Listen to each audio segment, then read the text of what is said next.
managano kayo sa kapayapaan at dalhin ninyo ang liwanag sa inyong mga paglalakbay ngayon at magpakailanman.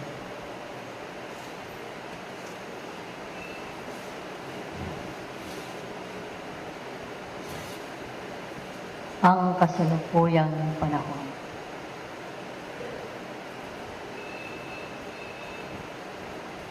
Ay nakadarama kayo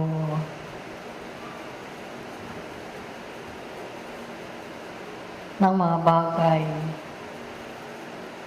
na sadyang magbibigay ng pag-aaral sa inyong mga sarili.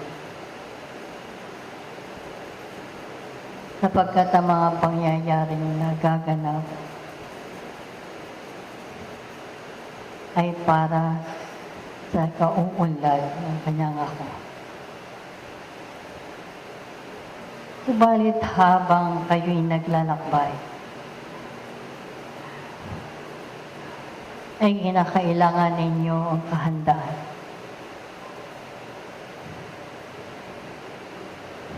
Hindi lamang ng mga material na bagay, kundi higit na'y ang para sa inyong kaluluwa.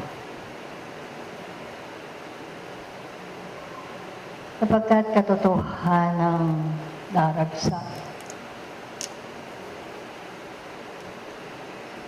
ang maraming aralin sa inyong kalagitnaan.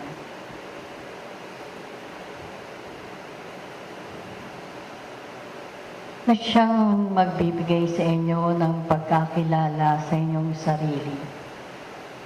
Hanggang saan na nga ang naunawaan at natatanggap ng bawat isa sa inyo.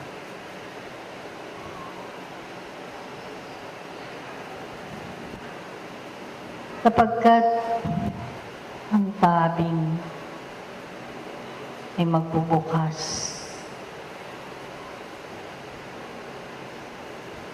upang mailagak ng bawat isang katauhan ang kanyang dakilang tungkulin.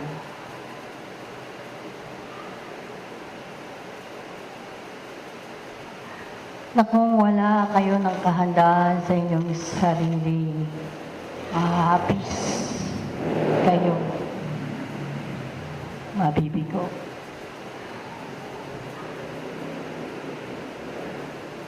Sapagkat na makaambang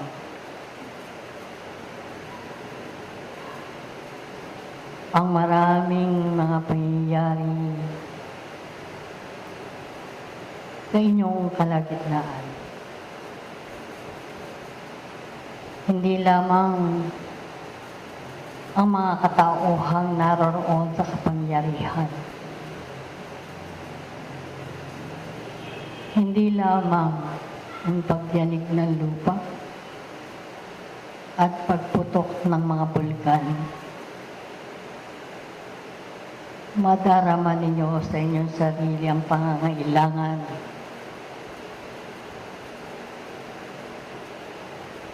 ng isang katauhang manalangin at umugnay sa kaitaasan. Hindi upang siya'y maligtas, hindi upang siya'y makaalpas sa maraming bubukso sa inyong harap.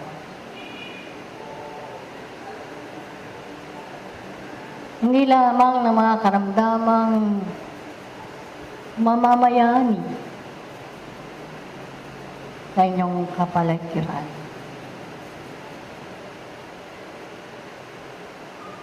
Hindi higit na magiging kaaway ninyo ang inyong mga sariling ako. Kaya nga, hinahamon kayo ang panahon upang may pakilala ninyo ang inyong pagkatanggap sa mga aralin ng buhay na sa inyo inihahayag sa tuwing. gaano man kaliit, kalaki ang inyong mga paghahakbang, kung ang itinutungo nito ay ang para sa dakilang tuparin ng inyong mga kaluluwa, ay gawin ninyo at samantalahin ng panahon.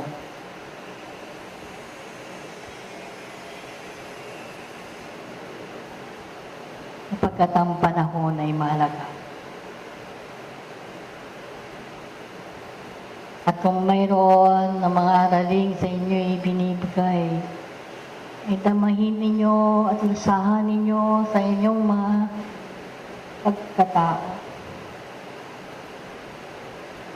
upang ito'y maging pananggalang ninyo at maunawaan ninyo sa inyo'y iniagis ng panahon.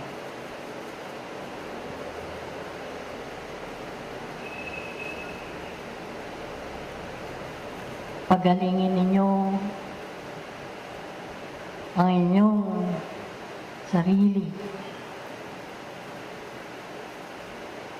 sa maraming sakit na nagbubunga ng katampalasanan sa lupang ito.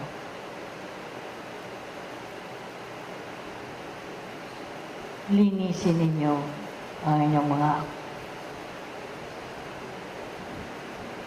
padalisayan ninyo ang inyong mga tipo.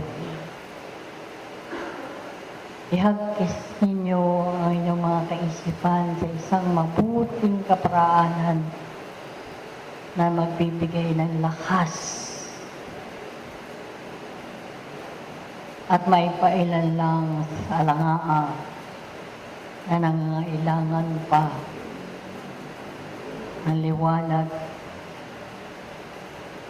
upang akit ang marami pang mga kaluluwang naroroon sa kadiliman ng kanilang mga paglalakbay. Hindi magiging sapat sa isang katauhang marinig niya ang maraming aralin sa isang kalagitnaan katulad nito.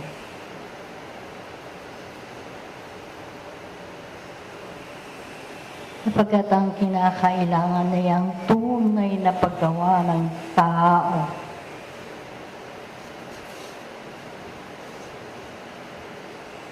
Na siyang magsisilbing katamisan ng inyong mga paglalakbay at pagkabuhay sa lupang ito. Damahin ninyo mga kapatid. Hindi kayo mga bulag. Hindi kayo mga pipi. Naririnig ninyo ang ingay ng inyong kapaligiran. Naihahakbang ninyo ang inyong mga panyapang. Meron kayo ng buhay at lakas na kinakailangan gamitin sa kaparaan ng kapagbibigay kayo ng paglilingkod sa lahat ng nilikha.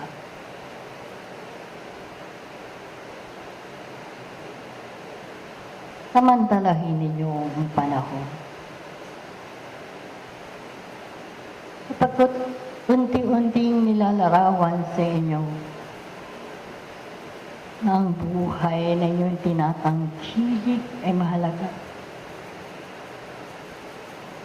na kinakailangan gamitin sa isang mabuting sanhi ng pagkalipas ng panahon ng inyong huling ito sa buhay laman, ay makita ninyo sa kabilang ibayon ng papawirin na ang lahat ng inyong mga nagawa ay hindi ninyo sinayang, kundi nagkaroon ito ng baunan sa lubutan ng inyong mga kaluluwa at nakapagbigay ng lakas at ngiti sa inyong mga labi. Hindi ng mga panahon na kung kailan ay meron kayo ng oras sa saglit, ay tinalikuran ninyo ang inyong mga tungkulin. At pagdating ng panahon, ay naroroon ang pagngingit-ngit sa inyong sarili. Naroroon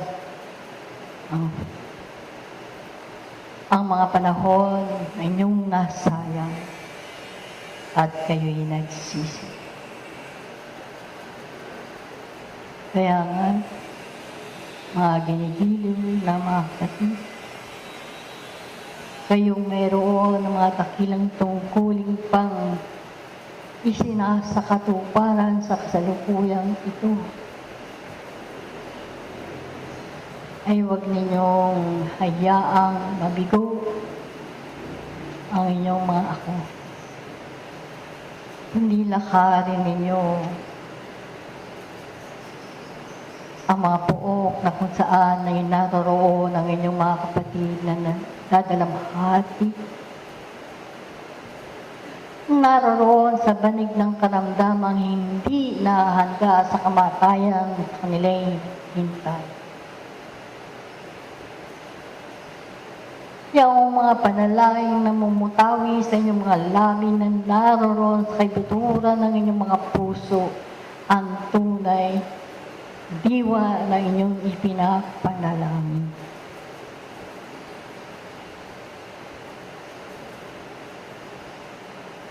Kaya nga, sa mga panahong ito'y inilalarawan sa inyo na kung saan ang yugto ng buhay ng tao'y tinapos sa pagyanig ng lupa. Natapos ng dahil sa paglaki ng tubig. Natapos ng dahil katampalasanan ng tao.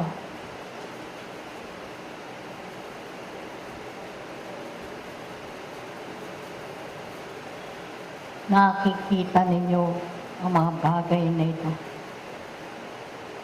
na sana'y higit ninyong pahalagahan ang mga sandaling ginagamit ninyo, hinihiram ninyo upang maipagpatuloy ninyo ang lakarin sa lupang ito. Mabuhay na mayroon ng kapayapaan at mayroon ng liwanag na naunawaan ninyo kung bakit kayo ay naririto sa kapatagan ng lupa. Kaya nga,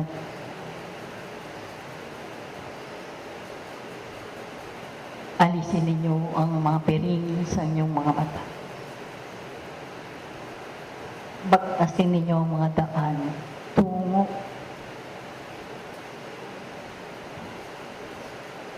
sa paglilingkod na wala kayong hinihintay na kagantihan sa inyong sarili. Matutuhan ninyo na ang isang naglilingkod ni tubig na hindi tinatanggap sapagkat ito'y isa ring kabayaran sa inyong mga paglilingkod. Kaya nga, pag-aralan ninyo ang isang mabuting mag-aaral na nakaunaw at nakababatid na katotohanan.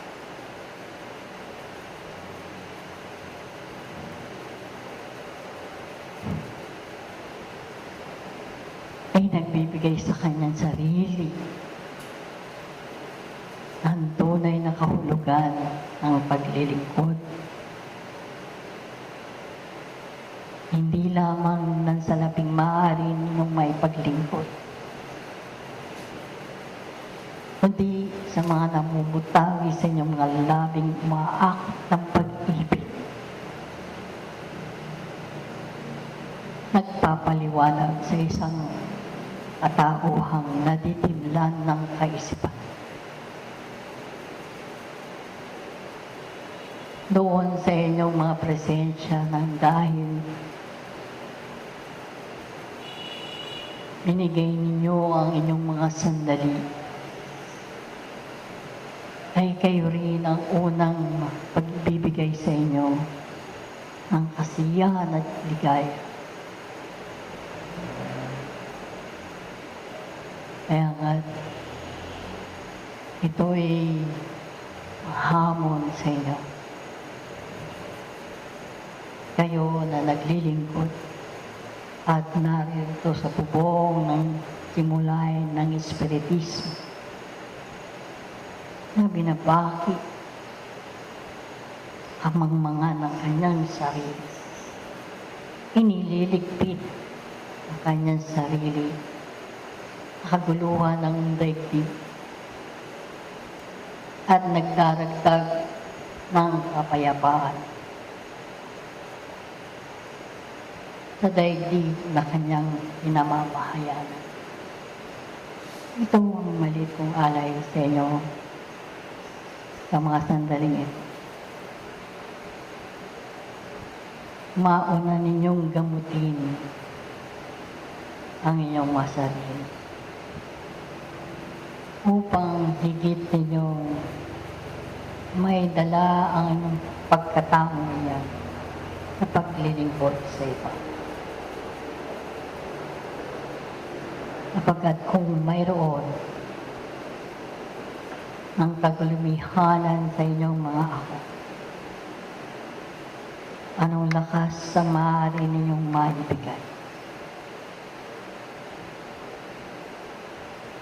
Sana'y matagpuan ninyo ang sarili niya.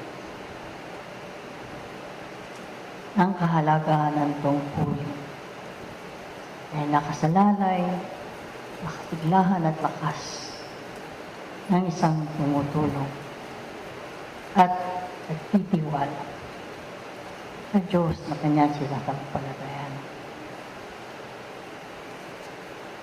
Ito ang aking iiwan na tayo magpapatuloy sa ito.